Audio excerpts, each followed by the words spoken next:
Então, meus amores, dando continuidade nessa aula de hoje, né, na segunda-feira, nós temos aqui na página 66, eu já fiz a atividade da página 66, já fez a atividade, teve muita gente que me enviou a atividade, mas nós não fizemos a explicação dessa parte. Então, nós vamos fazer a leitura todo mundo junto e eu vou explicar um pouquinho do que não ficou claro para vocês, certo? Então, meus amores, a África antiga, os egípcios. A África é um continente com grande diversidade cultural. Cada país desse continente apresenta línguas, comunidades e costumes distintos. Então, não é como aqui, tipo no Brasil, nós falamos a mesma língua, né? O português. Não. A África, ela é um continente. Então, cada país desse continente, ele apresenta línguas, comunidades e costumes diferentes. É distinto.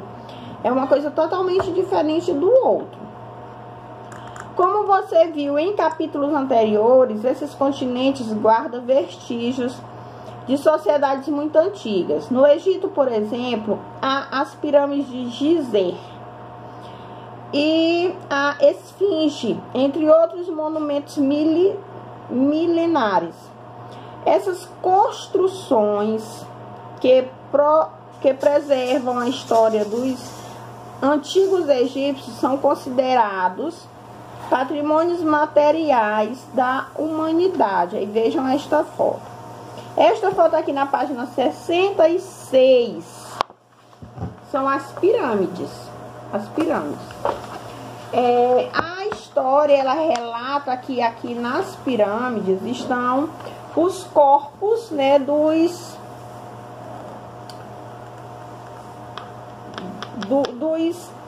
que eram os reis, os faraós do Egito. Aí aqui nessa foto, tá na legenda da foto, diz assim: turistas apreciam a vista de Pito das pirâmides construídas por núbios antigos, a três menores à frente, a três pirâmides menores na frente, e os egípcios antigos sem degraus aparente ao fundo no Cairo, atual Egito. Aí a foto é de 2016. Então aqui a gente conta ao todo 6 pirâmides, né? 3 pirâmides menores e mais 3 maiores ao fundo. A ocupação da África. Como você estudou no capítulo 2, a África é considerada o berço da humanidade. Então, foi lá que foram descobertos os primeiros humanos. Foi lá, há milhões de anos, que surgiram os primeiros grupos humanos. Com o tempo, eles se dispersaram para diferentes regiões. Esses deslocamentos foi possível devido às mudanças climáticas, com o fim da última glaciação, há cerca de 10 mil anos. Essas mudanças aumentaram a temperatura da Terra e ocasionaram a formação de novos ambientes na África, como o deserto do Saara. Vejam o mapa. O deserto do Saara é caracterizado pelo clima quente e seco e pela vegetação espessa, mas nele também há a presença de oásis, ou seja, a presença de águas. O deserto, ele é muito quente durante o dia. A gente sabe que todos os desertos são muito quentes durante o dia, mas à noite o clima cai, né? A temperatura cai, então chega a ficar muito frio durante a noite. Então é assim, é um clima totalmente diferente. Mas no deserto, apesar do deserto do Saara, estou falando do deserto do Saara, que é o que está falando aqui no texto. Apesar do deserto do Saara ser muito seco, a vegetação espessa, ou seja, quase não há vegetação, mas mesmo assim há muitos oásis, presença de água, né? que são pequenas lagoas com água. Então é possível encontrar no deserto pequenas lagoas com água. Na época de mudanças climáticas, grupos de caçadores nômades que viviam nessas regiões migraram para áreas próximas do rio Nilo ao mar Mediterrâneo. Outros grupos se dirigiram para as savanas, um tipo de vegetação formado principalmente por arbustos e gramíneas.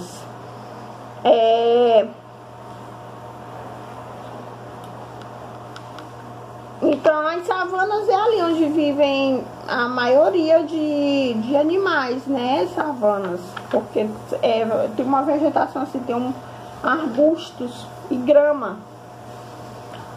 Na página 68 temos o Egito Antigo. Em algumas épocas do ano, as águas do rio Nilo se enchem e inundam as margens. Esse período são chamados de cheia, que é o período das chuvas. Aí o rio transborda. Então esse período é chamado de cheias.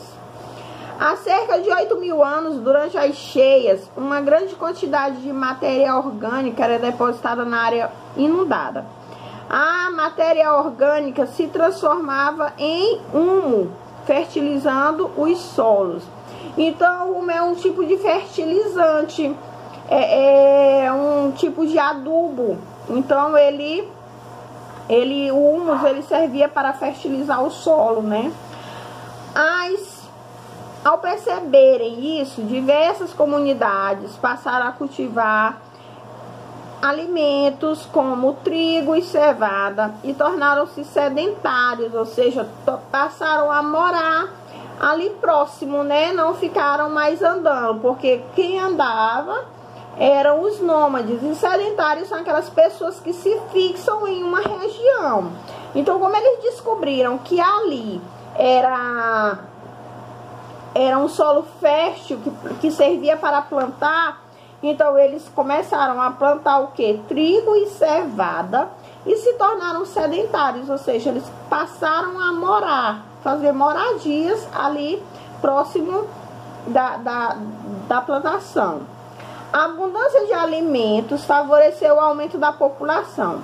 Com o passar do tempo, foi se constituindo a organização do Estado, que deu a origem ao Império do Egito Antigo. Veja só, começaram com poucas pessoas e aí foi aumentando a quantidade de pessoas, que formou a organização, né? Constituiu a organização do Estado, que foi chamado de que? Império do Egito Antigo. Para aproveitar melhor as águas do período das cheias, os egípcios criaram um sistema de irrigação chamado Shaduf. Nesse sistema, a água do rio Nilo era levada para as partes mais altas do império, onde era armazenada em reservatório. Essas águas eram utilizadas na irrigação dos campos e na criação de animais, provavelmente quando não tinha chuva. Então, provavelmente, quando não tinha chuva, eles usavam essa água, né, do sistema de irrigação Shaduf, para fazer o quê? Irrigação de campos, de plantio, de plantações dele, e na criação de animais. Na página 69, a sociedade egípcia. O Estado egípcio era comandado pelo faraó, considerado um deus encarnado. O faraó era associado a uma divindade específica, e assim acreditava-se que ele tinha poderes sobrenaturais. Sua função era administrar todo o reino e comandar o exército. Para isso, o faraó contava com muitos funcionários. O vizir era responsável por aplicar a justiça, controlar a arrecadação de impostos e cuidar dos assuntos externos. Os sacerdotes administravam os templos e os cultos religiosos. Já os escribas, eles eram encarregados de registrar por escrito os impostos arrecadados, os resultados das atividades agrícolas, a quantidade de animais no reino, entre outras informações do Estado. A sociedade egípcia era composta por sua maioria de camponeses, responsáveis por cultivar a terra e cuidar dos animais. A maior parte da colheita era dada ao faraó como pagamento de tributos nas cidades.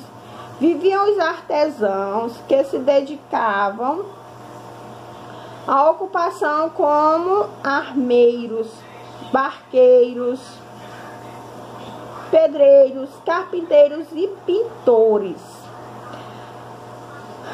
Tanto no campo quanto nas cidades havia escravos. Eles podiam desempenhar diversas ocupações que também eram realizadas por pessoas livres, como artesãos e camponeses. Em relação à população total, os escravos eram a minoria. Meus amores, então vocês já responderam essas 4 questões aqui da página 66 e 67. Então, vocês vão responder a questão 1 da página 68 e a questão 2 da página 69. Tia, e a 3 e a 4? A 3 e a 4 vai ficar para a próxima aula, que será na próxima semana, né? Porque vocês vão estar respondendo essas 2 questões e eu vou estar elaborando mais outras questões para vocês daqui desse texto. Então, vai totalizar aí uma quantidade X de questões para vocês responderem hoje. Então, na próxima semana, a gente responde as outras questões, a 3ª e a 4ª, e mais um pouco de questões que eu for elaborar. Então, tenham, meus amores, um bom dia e bons estudos.